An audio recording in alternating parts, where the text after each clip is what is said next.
Assalamualaikum warahmatullahi wabarakatuh. Bismillahirrahmanirrahim. Alhamdulillahirabbil alamin wassalatu wassalamu ala sayyidina Muhammadin wa ala alihi wa sahbihi wa man tabi'ahum bi ihsanin ila yaumiddin. Amma ba'du. Sahabat Casirat yang kami banggakan, kaum muslimin dimanapun Anda berada, alhamdulillah bersyukur kepada Allah pada kesempatan ini kita bisa bertemu kembali dalam kajian Fathul Qorib makna pesantren.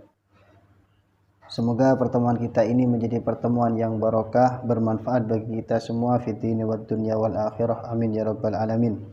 Sahabat Casirat yang kami banggakan, kaum muslimin dimanapun Anda berada, pada kesempatan ini kita akan membahas tentang etika bagi orang yang sedang atau yang akan melaksanakan qadil hajah, dan seperti apa yang harus kita lakukan agar sesuatu yang sederhana itu menjadi nilai ibadah bagi kita semua. Untuk itu mari kita simak kajian kita.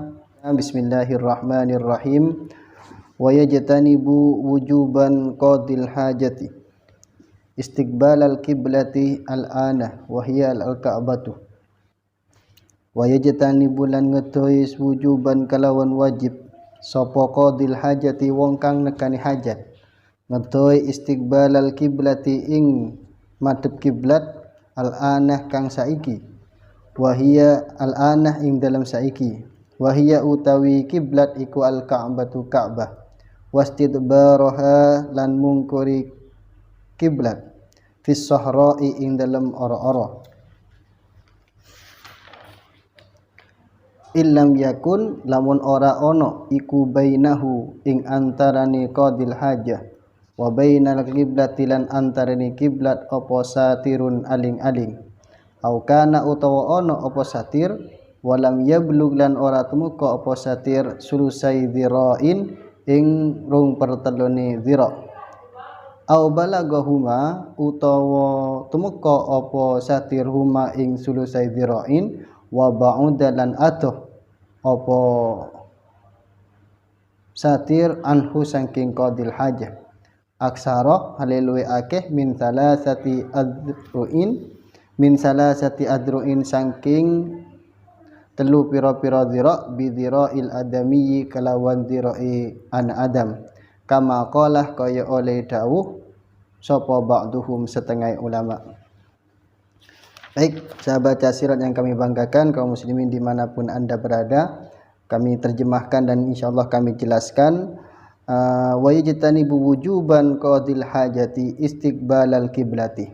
Hendaklah orang yang akan melaksanakan qadil hajah, baik itu buang air kecil maupun air besar, menjauhi, dan sifatnya menjauhi itu hukumnya wajib. Apa yang harus dijauhi atau apa yang harus dihindari, yaitu istiqbalal kiblati, menghadap kiblat, wastidbaraha atau membelakangi kiblat. Jadi sahabat Casirat yang kami banggakan, kaum muslimin dimanapun Anda berada, agama Islam itu memang agama yang sangat sempurna. Bahkan untuk urusan yang seperti ini saja juga diatur dalam agama yang sempurna ini. Maka patutnya bagi kita bersyukur kepada Allah Subhanahu wa taala karena kita ditakdirkan oleh Allah untuk menjadi umat Islam, dan mudah-mudahan nanti di yaumil qiyamah diakui sebagai umat Nabi Muhammad sallallahu alaihi wasallam. Amin ya rabbal alamin. Jadi maksudnya sahabat Casirat yang kami banggakan, kalau kita mau melaksanakan qadil hajah, semaksimal mungkin kita tidak menghadap kepada kiblat atau tidak membelakanginya. Jadi kalau kita berada di daerah Indonesia, seperti yang kita ketahui bersama bahwa kiblatnya itu berada di arah barat, maka bagi kita seharusnya dan selayaknya, wajib hukumnya tidak menghadap kiblat ketika qadil hajah dan juga tidak membelakanginya.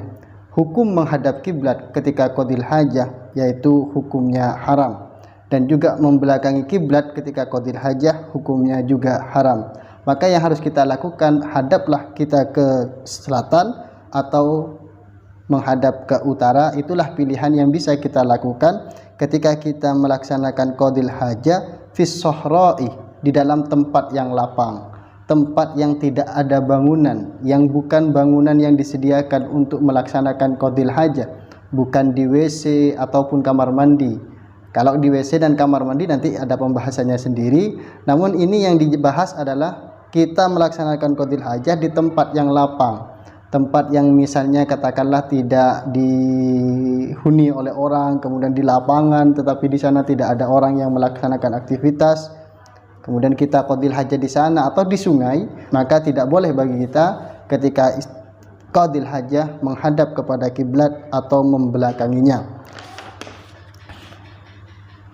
Illam yakun bainahu wa bainal kiblati satirun, apabila antara dirinya dengan kiblat itu tidak ada penghalang. Ya tentu kita bukan kiblat secara berhadap-hadapan di kita karena kita itu tempatnya jauh. Maka kata ulama, ketika kita itu berada di tempat yang jauh, maka yang harus kita hindari adalah menghadap ke arah kiblat. Seperti itu. Tetapi kalau kita bisa mengetahui kiblat, posisi kiblat secara pasti, misalnya kita berada di dekat Ka'bah, maka pada waktu itu bukan haram menghadap ke arahnya, tetapi haram menghadap ke kiblatnya. Nah, kalau di kita bukan hanya sekedar kiblatnya, kepada arah kiblat itu juga tidak boleh. Nah, hal ini cukup tentunya berbeda antara kiblat dengan arah kiblat. Seperti itu sahabat Yasirot yang kami banggakan. Penjelasan daripada poin pertama, etika kita melaksanakan qadil hajah. Keharaman itu ilam yakun bainahu wa bainal kiblati satirun, ketika antara qadil hajah dengan arah kiblat atau kiblat itu tidak ada penghalang. Au kana walam yablugh sulusai dzira'in aw balagahuma wa ba'uda anhu aktsara min salasati adru'in, atau ada penghalang antara qadil hajah dengan kiblat, namun penghalang itu tingginya tidak sampai 2/3 dzira'. Seperti itu.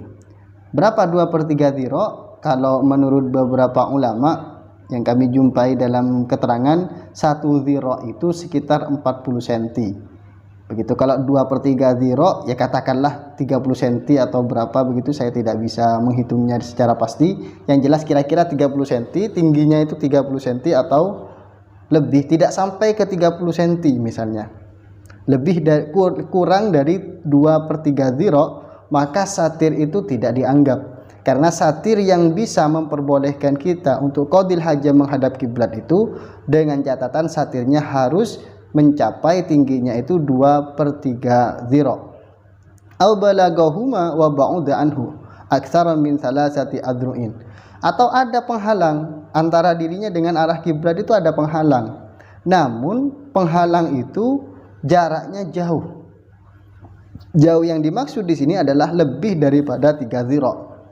Jadi kalau 3 dzira' itu 40 cm, maka sekitar 1,5 meter katakanlah begitu. Jadi jaraknya dengan satir itu jauhnya sekitar 1,5 meter.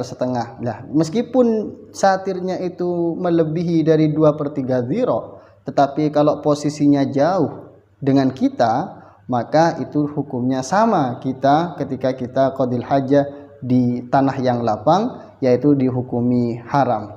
Mengapa kok haram kita melaksanakan qadil hajah menghadap kepada kiblat atau membelakanginya? Hal ini sesuai dengan yang disampaikan oleh Rasulullah sallallahu alaihi wasallam. Beliau bersabda, "Idza ataitumul ghaitah," ketika kalian mendatangi ghaid, ghaid yang dimaksud bukan yang keluar itu, tapi adalah ail makan alladzi tuqda fihi al-hajah, yaitu tempat yang digunakan untuk qadil hajah, ya WC lah gampangannya di kita, atau kamar mandi. Fala tastaqbilul kiblata wala tastadbiruha, maka janganlah kalian menghadap kiblat dan jangan membelakanginya. Bibaulin wala goitin, baik kamu itu buang air besar ataupun buang air kecil, jangan sampai menghadap atau membelakangi kiblat. Walakin syarriku au gharribu, tetapi menghadaplah ke arah timur atau ke arah barat. Ini Nabi menyampaikan itu ketika beliau berada di daerah Mekah, begitu. Jadi kalau kita daerah Mekah atau dari mana ya, saya kurang paham. Yang jelas kiblat, arah kiblat bukan ke barat, bukan ke barat tetapi selatan dan utara. Sedangkan di kita posisinya itu berada di sebelah timurnya Ka'bah. Maka yang diharamkan menghadap ke arah barat seperti itu. Kenapa kok diharamkan? Karena di barat itu ada Ka'bah, yaitu tempat kita menghadap kalau kita melaksanakan sholat. Itulah alasan yang paling pokok kenapa kok tidak diperkenankan ketika kita melaksanakan qadil hajah di tanah yang lapang atau bangunan yang seperti saya sampaikan barusan, yaitu menghadap kiblat atau membelakanginya. Baik sahabat Cak yang kami banggakan, mari kita lanjutkan kajian kita. Wal bunyanu fi hadza kas-sahra'i, utawi bangunan fi hadza ing dalam iki wujubu tina bistiqbalil kiblati wastidbariha, iku kas-sahra'i kaya ora-ora bisyartil madzkuri kelawan syarat kang wis disebut.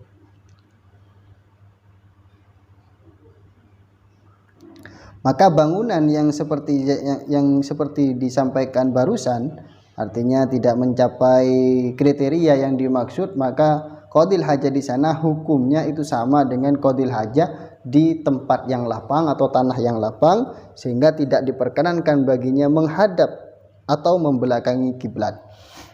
Oke, mari kita lanjutkan. Illal bina al muaddah liqada'il hajati, illal binaa angin bangunan al muaddah kang dicawisaken liqada'il hajati maring nekani hajat, fala hurmata maka ora ana keharaman iku maujud fihi ing dalem bina mutlaqon hale mutlak atau mutlaqon kelawan mutlak, kecuali bangunan yang memang disediakan untuk qadil hajah. Fala hurmata fihi mutlaqon, maka tidak ada keharaman di dalamnya secara mutlak. Artinya kalau memang kita melaksanakan qadil hajah itu di tempat yang sudah disediakan untuk qadil hajah, WC umum misalnya, kita qadil hajah di sana, maka fala hurmata, tidak ada keharaman di dalamnya meskipun kita menghadap kepada kiblat atau menghindari kiblat. Wala karahata, dan juga tidak ada kemakruhan. Begitu disampaikan di Hasyiah Al-Bajuri. Kalau kita misalnya membuat kamar mandi, kemudian di sana ada WC-nya, maka sebenarnya tidak apa-apa kalau WC kita itu kita hadapkan ke arah kiblat atau membelakanginya. Namun itu khilaful aula. Lebih baik kita hindari WC kita atau apa itu istilahnya, kloset kita hindari agar kita itu tidak menghadap ke kiblat atau membelakangi kiblat ketika qadil hajah.